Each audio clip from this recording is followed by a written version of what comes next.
Fala com vocês, é o Júnior Miranda e hoje eu vou estar ensinando como baixar Happy Wheels.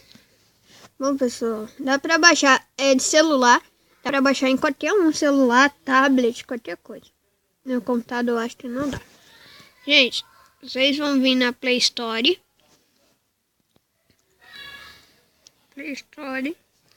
E pesquisar assim, ó.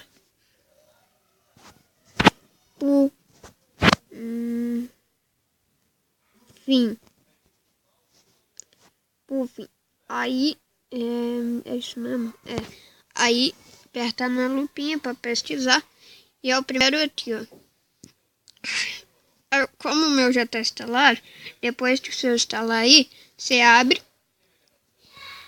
Peraí. O meu vai abrir, vai ter essa página. Vai ter um monte de negócio lá para você ler. Aí você clica tudo em próximo. Aí você vem aqui pesquisa. E pesquisa assim.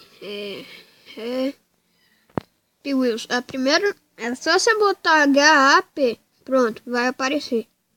É o primeiro link. Aqui, ó. Você clica aqui. Pronto.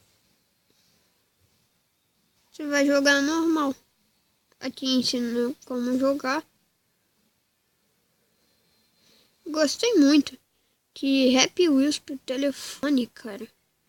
Pra telefone nunca tinha visto. Nunca mesmo. E é normal. Você pode jogar, ó. Ó.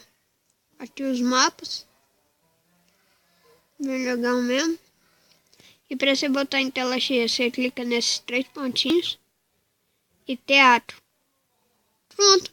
Ó, você vai jogar em tela cheia, ó. Normal, ó.